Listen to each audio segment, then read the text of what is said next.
Welcome back to the channel. It's wonderful to have you here with us again. Today's video takes us on a journey into the depths of Buddhist practice, focusing on a seemingly simple yet profoundly transformative practice, the chanting of the phrase Amitabha.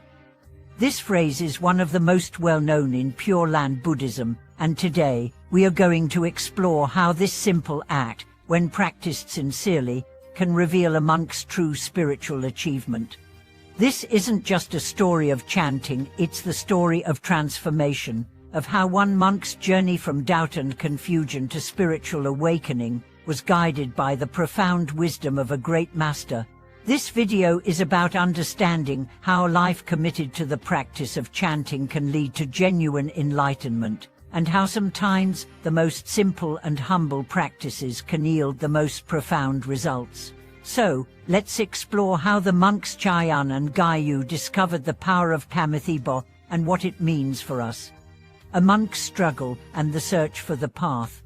Master Gayu was not always a practitioner of Pure Land Buddhism. In his early years as a monk, he was widely respected for his deep knowledge of Buddhist scriptures and practices. He was well-versed in the Vinaya, studied Zen Buddhism, and spent years in meditation or mountain retreats. Despite all his learning and discipline, Gayu found himself struggling with a persistent sense of dissatisfaction. He had mastered many techniques, but no matter how much he practiced, he could not find lasting peace. His thoughts were often disturbed, and even though he was highly respected for his teachings, he still felt restless and unsettled when alone. Gayu began to question his path. He had studied countless teachings and philosophies, but none seemed to provide a direct answer to his deepest concerns. He started to wonder, is there a more direct and suitable path for someone like me, someone seeking true peace in the midst of this chaotic world? This search for a simpler and more direct path led him to encounter a teacher who would completely transform his life, Master Chayan. The encounter with Master Chayan.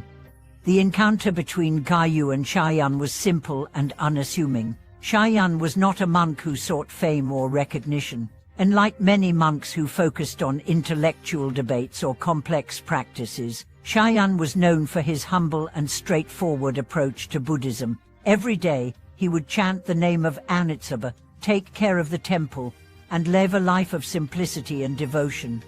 At first, Gayu was skeptical. He thought to himself, such a simple practice, how can this possibly lead to the deep wisdom of Mahayana Buddhism? However, as he observed Chayan's life more closely, he noticed something remarkable. Despite the simplicity of Chayan's practice, there was a profound peace about him. His every word and action were imbued with compassion and serenity. His heart seemed clear, his demeanor calm, and he carried himself with an effortless dignity that Gayu had not yet achieved in his own practice.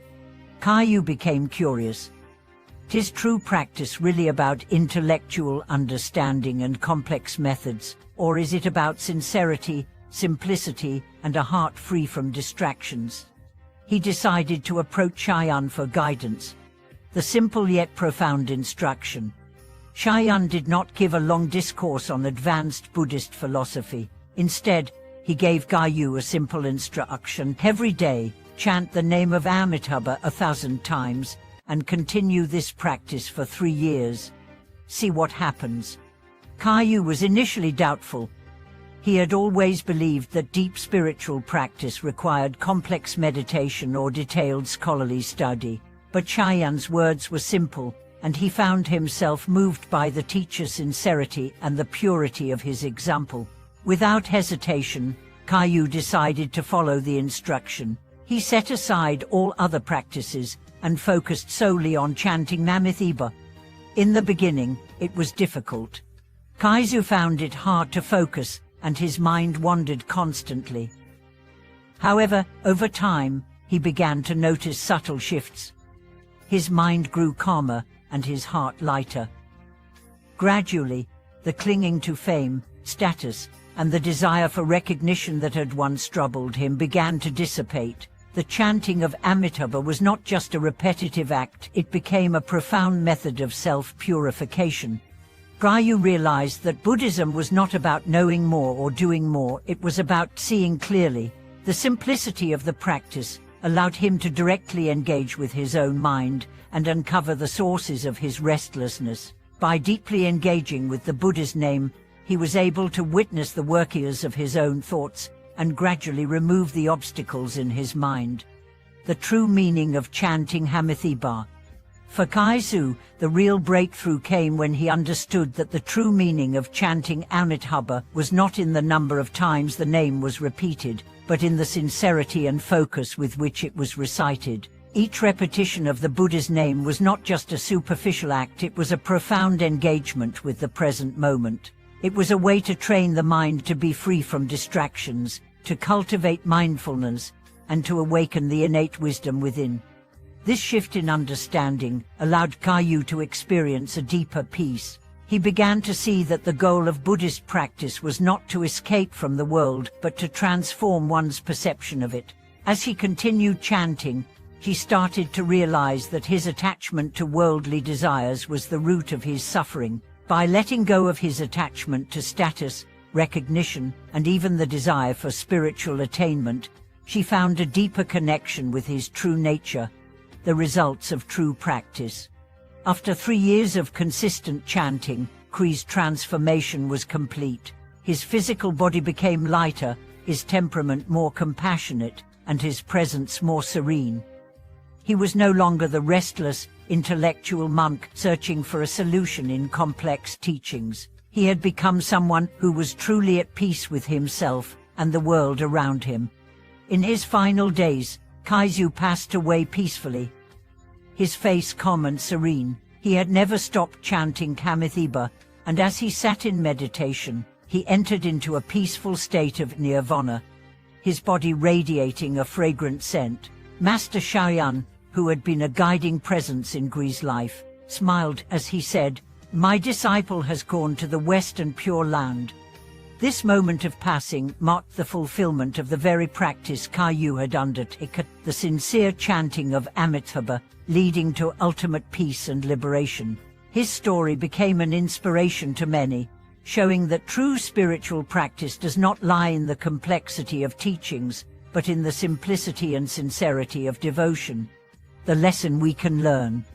Kai's story is not just a historical account, it is a profound lesson for all of us. In our fast-paced and often overwhelming lives, we may be tempted to search for complex solutions to our problems, to chase after endless intellectual knowledge, or to try every method in the hope of finding peace.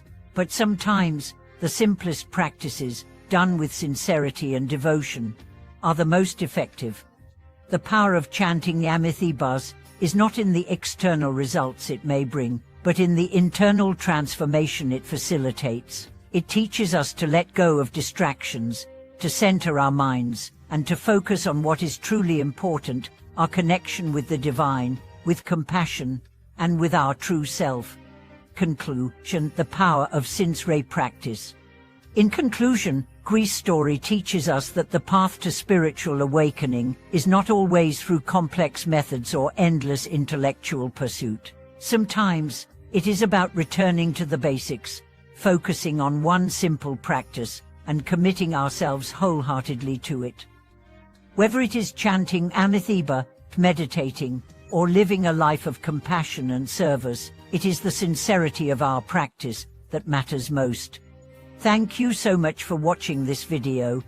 If you found this story inspiring, please don't forget to like, share, and subscribe to the channel for more content on true spiritual practices. If you've had experiences with chanting or other spiritual practices, please share them with us in the comments below.